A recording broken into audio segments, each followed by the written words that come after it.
तो अभी तक हम पढ़ चुके हैं कि IC 555 टाइमर क्या होता है और IC 555 टाइमर आपका बाइस्टेबल मोड में कैसे काम करता है। और IC 555 टाइमर जो होता है वो कितने मोड्स में काम करता है, ये आपके 3 मोड्स में काम करता है, बाइस्टेबल, मोनोस्टेबल और एस्टेबल। हम बाइस्टेबल पिछली क्लास में पढ़ चुके हैं, तो उसके लिए आप हमारा प्रीवियस वीडियो देख सकते हैं। और यहाँ पे हम जो पढ़ रहे हैं ये पढ़ रहे हैं मोनोस्टेबल। मोनो मतलब ऐसा हमारे पास ये 555 का कॉन्फ़िगरेशन है जिसमें हम क्या कर रहे हैं, केवल 555 टाइमर को स्टार्ट करने के लिए यूज कर रहे हैं और वो ऑफ अपने ऑटोमेटिक हो रहा है एक लिमिटेड टाइम के बाद। तो आप देख सकते हैं ये इसका सर्किट डायग्राम है। सर्किट डायग्राम में क्या है, यहाँ पे जो आपकी आईसी है उसमें हमने क्या किया है, यहाँ पे एक प्रतिरोध R1 लगा दिया है और यहाँ पे एक प्रतिरोध R2 लगा हुआ है और यहाँ पे आपका एक पुश बटन लगा हुआ है या पुश बटन लगा हुआ है और यहाँ पे आपका एक कैपेसिटर लगा हुआ है। तो अगर आप पिछले कॉन्फ़िगरेशन से इसको मैच करें थोड़ा सा, तो आप एक चीज ये नोट कर पाएंगे कि यहाँ पे क्या है, जो डिस्चार्ज वाली पिन थी आपने उसको यहाँ पे कनेक्ट कर दिया है और जो आपकी यहाँ पे थ्रेशोल्ड वाली पिन थी उसको आपने डिस्चार्ज पिन के साथ सीरीज में कनेक्ट कर दिया है। और यहाँ पे जो आपकी बटन लगी हुई थी पुश बटन, आपने पुश बटन की जगह यहाँ पे कैपेसिटर को डाल दिया है। तो अब हम क्या करते हैं, एक बार इसका ऑपरेशन पूरा समझने की कोशिश करते हैं। तो अभी हम इनिशियल स्टेज में देखते हैं कि यहाँ हो क्या रहा है। आपने क्या किया, यहाँ पे एक सोर्स लगा दिया जिसको आप बोलेंगे VCC। तो हमने यहाँ पे एक सोर्स वोल्टेज अप्लाई कर दिया है और हमारा जो 1 पिन है ये अर्थ से दोनों में कनेक्टेड था, उसमें भी और इसमें भी। तो यहाँ पे क्या है, एक धारा यहाँ से बहेगी, यहाँ से ये धारा बहती हुई आ रही है और ये धारा, यहाँ स्विच आपका ओपन है तो यहाँ पे क्या होगा, ये धारा बहते हुए यहाँ पे जाएगी। तो आप यहाँ पे देख सकते हैं, यहाँ पे जो धारा बहते हुए जाएगी तो ये आपका टर्मिनल है माइनस और ये है प्लस। तो यहाँ पे जो वोल्टेज होगा वो वोल्टेज आपका क्या होगा, ज्यादा होगा। तो ये वोल्टेज आपका ज्यादा है माइनस वाला, तो इसका आउटपुट क्या होगा, 0 आएगा। और यहाँ पे क्या है, इनिशियल स्टेज में क्या है, आपका जो कैपेसिटर है वो डिस्चार्ज है कैपेसिटर। तो यहाँ पे जो प्लस वाले पे जो वोल्टेज दिखेगा वो कम होगा, माइनस वाले पे वोल्टेज ज्यादा दिखेगा। तो यहाँ पे भी जो आउटपुट आएगा वो आपका 0 आएगा। तो यहाँ पे अब ये हमारे पास जो आगे लिखा हुआ है ये फ्लिप फ्लॉप है। तो जो फ्लिप फ्लॉप होता है इसका ट्रुथ टेबल हमने कल भी बनाया था, हम इसको फिर से बना देते हैं। तो यहाँ पे क्या होता है, ये इसका R और S और यहाँ पे Q है, ये इसका आउटपुट होता है। तो अगर हम इसको देखें तो यहाँ पे इसकी ये पिन जो है ये इनपुट पिन कहलाती है और ये आउटपुट पिन कहलाती है। तो यहाँ पे इसके पॉसिबल नंबर ऑफ कितने कॉम्बिनेशंस बनेंगे इनपुट के, तो यहाँ पे हम देख लेते हैं कैसे निकालते हैं, 2 की पावर से हम निकालते हैं। तो n क्या होता है, नंबर ऑफ इनपुट्स। यहाँ पे कितने हैं, 2 इनपुट हैं, तो इसका मतलब ये हो गया 2 की पावर 2, इसका मतलब 4। तो 4 इनपुट हो गए, तो हमने ले लिए 0 0 1 1 0 1 0 1। अब यहाँ पे जब दोनों 0 होते हैं तो इसका मतलब होता है प्रीवियस स्टेट।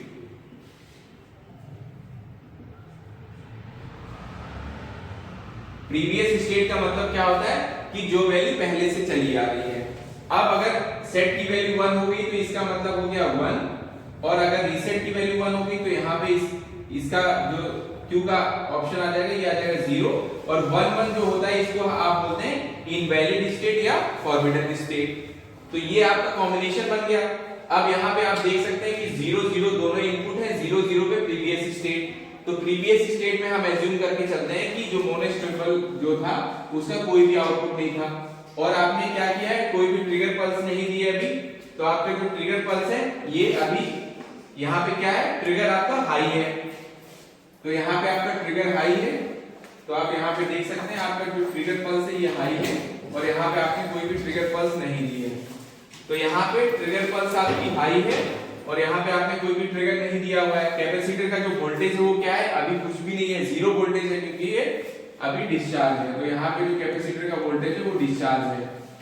तो अब हम क्या करेंगे, अब देखेंगे यहाँ पे ये 0 0 हो गया, तो यहाँ पे जो Q आ रहा है ये प्रीवियस स्टेट में आ रहा है और प्रीवियस स्टेट क्या थी, 0 थी, तो यहाँ पे 0 दिखेगा। और Q बार क्या दिखेगा, Q बार यहाँ पे अभी आपका 1 दिख रहा है और यहाँ पे आपका जो आउटपुट मिल रहा है वो 0 मिल रहा है क्योंकि ये आउटपुट इन्वर्टर से पास हो रहा है। तो 1 का क्या हो जाएगा, 0 हो जाएगा। कुछ केसेस में क्या होता है, आपने कई जगह पढ़ा होगा या कई सारे बुक्स में देखा होगा वहां पे इन्वर्टर नहीं लगाते हैं, वहां पे सीधे Q से आउटपुट ले लेते हैं, तो वो भी सही होता है क्योंकि आप देख सकते हैं Q और आपका यहाँ पे जो आउटपुट आ रहा है इन्वर्टर के बाद ये दोनों सेम आ रहा है, तो दोनों ही केस आपके सही होते हैं। तो यहाँ पे ये 1 हो गई इसकी वैल्यू, तो आप यहाँ पे देख सकते हैं। उसके बाद क्या होगा, अब अगली स्टेज पे क्या हुआ, अब हमने क्या किया, पुश बटन को पुश कर दिया है। जब पुश बटन को आप पुश करेंगे तो क्या होगा, हमने यहाँ पे पुश बटन को पुश किया। अब पुश बटन को पुश करने से क्या हो रहा है, यहाँ पे जो ये ट्रिगर वाला है, यहाँ पे ये आपकी ट्रिगर बटन है, ये ट्रिगर पिन है ये आपकी। तो ट्रिगर पिन में क्या हो रहा है, जब आप इसको यहाँ पे दबा देंगे तो आपकी ये धारा बहना बंद हो जाएगी, आपकी पूरी की पूरी धारा ग्राउंड में चली जाएगी यहाँ पे। तो जब धारा यहाँ बहने लग जाएगी, ट्रिगर आपका क्या होगा, जीरो हो जाएगा जितनी देर तक आप बटन दबा के रखेंगे। और जैसे ही आप बटन छोड़ेंगे तो क्या होगा, आपकी धारा वापस इसी में बहना चालू कर जाएगी। जैसे ही आपने बटन को छोड़ा तो बटन छोड़ते ही क्या होगा, बटन वापस आ जाएगी और आपकी धारा फिर से यहाँ बहना चालू हो जाएगी।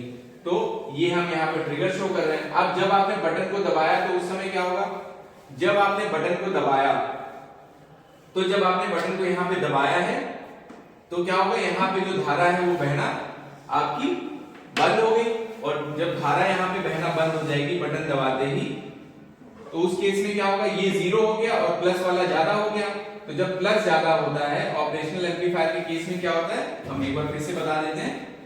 ऑपरेशनल एम्पलीफायर के केस में क्या होता है कि अगर प्लस वाला इनपुट और यहाँ पे V0 होता है, ये V1 है और ये V2 है। अगर V1 आपका मतलब प्लस वाला V2 से ज्यादा होगा तो आपका जो आउटपुट आता है वो हाई आता है, मतलब 1। और अगर V2 आपका ज्यादा होता है V1 से, मतलब माइनस वाला अगर ज्यादा होता है तो आउटपुट आता है लो, मतलब 0। तो इस केस में क्या होगा, आउटपुट क्या आ जाएगा, इस केस में आपका आउटपुट आ जाएगा 1। तो जब आउटपुट 1 आ गया तो आप फिर से इसमें इनपुट में क्या गया, 0 और 1। तो आप यहाँ पे देख सकते हैं 0 और 1 जब जाएगा तो क्या आएगा, इसका आउटपुट हाई आएगा, मतलब 1। अब यहाँ पे इसकी वैल्यू क्या आ गई है, 1, और ये वैल्यू क्या हो गई, 1 का कॉम्प्लीमेंट निगेशन आपका हो गया 0। तो ये वैल्यू हो गई आपकी 0। अब जब आपकी ये 0 हो गई तो आपको यहाँ पे इन्वर्टर से जब ये मिलेगा तो इन्वर्टर के दो काम है, एक तो इनपुट जो आपका ये जो भी आउटपुट आ रहा है इसको उल्टा कर देना, इन्वर्ट कर देना, और दूसरा इसको एम्पलीफाई कर देना, सिग्नल को बढ़ा देना। तो यहाँ पे आपको दिखने लगेगा 1। तो अब क्या होगा, जैसे ही आपने पुश बटन दबाई तो आपका जो आउटपुट होगा क्या हो गया, 1 हो गया। अब यहाँ पे आउटपुट 1 हो गया और यहाँ पे आप देखेंगे 0 से एक और काम हो रहा है। ये ट्रांजिस्टर का इनपुट क्या हो गया, ट्रांजिस्टर का इनपुट से आप यहाँ पे देख सकते हैं कि ट्रांजिस्टर कैसे काम करता है। तो ट्रांजिस्टर हम यहाँ पे यूज कर रहे हैं कैसे, ट्रांजिस्टर एज ए स्विच। तो आपका जो ट्रांजिस्टर होता है वो कैसे काम करता है, ये जैसे आपके पास ये ट्रांजिस्टर है और ये बेस है और ये आपका एमीटर है और ये कलेक्टर है। तो अगर आपकी IB की वैल्यू 0 होगी, IB इक्वल टू 0, तो ये आपका ट्रांजिस्टर कैसे काम करेगा, ये आपका काम करेगा ओपन स्विच की तरह, ओपन स्विच की तरह। और जब इसकी वैल्यू आपकी हाई होगी या ग्रेटर देन 0 होगी, जैसे यहां पे क्या है, इसकी हम IB की वैल्यू ले लेते हैं, कुछ भी वैल्यू ले लेते हैं, IB की 0 से बड़ी वैल्यू होगी तो क्या होगा आपका, ये कैसे करेगा, क्लोज स्विच की तरह काम करेगा, मतलब ऑन स्विच की तरह काम करेगा।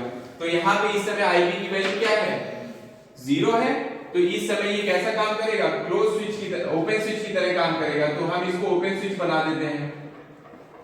तो ये कैसे काम कर रहा है, ओपन स्विच की तरह काम कर रहा है। तो जब ये यहां से ओपन हो गया है तो क्या होगा, यहाँ जो धारा बहनी थी वो धारा बहना बंद हो जाएगी। तो धारा जो यहाँ से यूं बहनी चाहिए थी वो यूं नहीं बहेगी, अब वो कैसे बहने लगेगी, यहाँ से नीचे की तरफ आने लगेगी।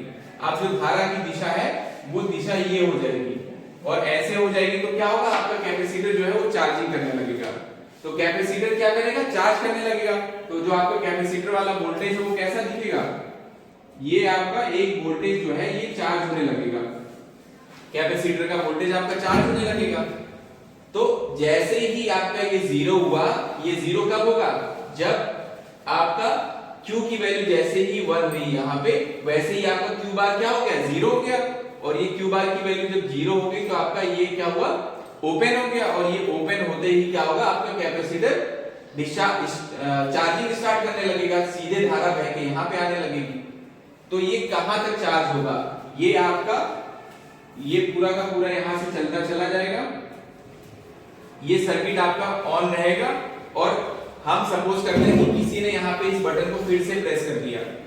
अगर आप इस बटन को फिर से प्रेस करेंगे तो क्या होगा, फिर से प्रेस करेंगे तो यहाँ पे इसकी वैल्यू हाई हो जाएगी और ये वैल्यू 0 आ जाएगी। और पहले ऊपर वाली वैल्यू 0 है ही पहले से, तो 0 और 0 क्या होता है, प्रीवियस स्टेट। और प्रीवियस स्टेट क्या है, 1 है। तो इससे हमें ये पता चलता है कि अगर ट्रिगर इनपुट को आप फिर से एक बार ऑन या ऑफ कर देते हैं, फिर से दबा देते हैं एक बार, तो इसका प्रभाव सर्किट में कुछ भी नहीं पड़ेगा। ये केवल एक बार स्टार्टिंग में ऑन करने के काम में आएगा। अब हमारा कैपेसिटर चार्ज हो रहा है, कैपेसिटर कितने वोल्टेज तक चार्ज होगा, तो आप हम यहाँ पे आएंगे तो यहाँ पे देख सकते हैं, यहाँ पे क्या है, यहाँ पे जो कैपेसिटर है ये आपका चार्ज होना स्टार्ट हो चुका है। अब यहाँ पे देखेंगे तो ये जो आपका VCC है ये किसके समांतर है, ये आपका इसके समांतर में लगा हुआ है, कैपेसिटर और रेजिस्टेंस के श्रेणी क्रम में। तो जो आपका कैपेसिटर होता है इसका जो वोल्टेज होगा वो क्या होगा, ये VCC से कम होगा, हमें ये पता चल गया।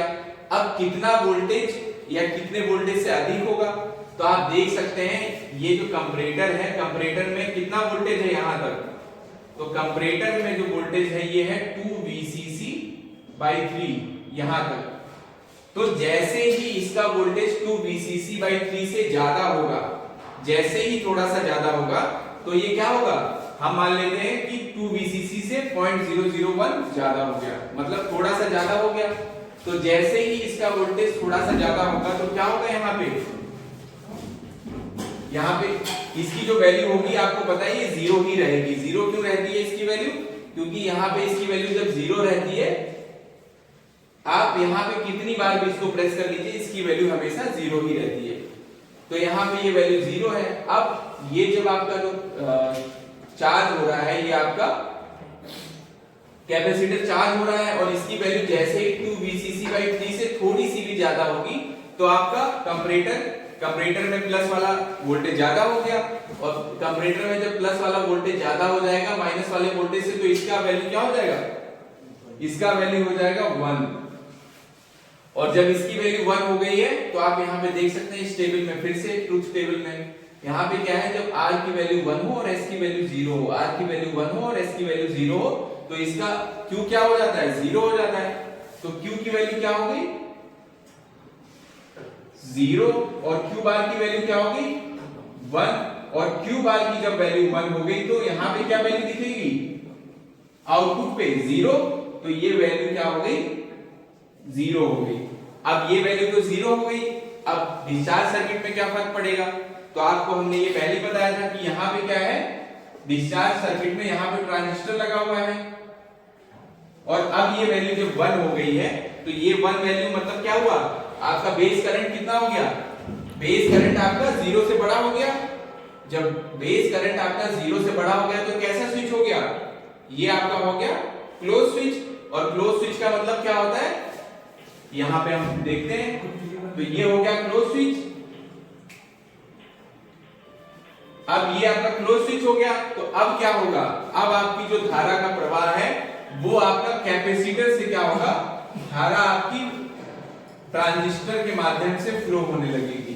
तो आपकी धारा यूं फ्लो होते हुए जमीन में चली जाएगी। इस स्टेज को क्या बोलेंगे, कैपेसिटर डिस्चार्ज हो रहा है। तो यहाँ पे आप देखेंगे कि कैपेसिटर क्या हो रहा है, डिस्चार्ज हो रहा है। तो जैसे ही कैपेसिटर डिस्चार्ज होना स्टार्ट हो जाएगा, ये क्या होगा आपका, यहां से जब कैपेसिटर डिस्चार्ज होने लगेगा, इस वाले पार्ट से आपका कैपेसिटर डिस्चार्ज होना स्टार्ट हो जाएगा और आपको क्या मिल जाएगा, आपको मोनोस्टेबल मल्टी वाइब्रेटर मिल जाएगा। तो आप इसमें देख सकते हैं इसमें है क्या, पूरा ये मल्टी वाइब्रेटर कैसे काम कर रहा है। यहाँ पे हम क्या कर रहे हैं, पुश बटन से इसको स्टार्ट कर दे रहे हैं, लेकिन यहाँ पे हो क्या रहा है, यहाँ पे आपका जो मल्टी वाइब्रेटर है ये जब तक आउटपुट दे रहा है, जब तक आपका जो आउटपुट होता है आपका ट्रांजिस्टर चार्ज और डिस्चार्ज नहीं होता है। तो ये जितनी देर तक आपका कैपेसिटर चार्ज होता है उतनी देर तक आपका जो मल्टी वाइब्रेटर है ये आउटपुट देता रहता है, और ये हम टाइम भी निकाल सकते हैं।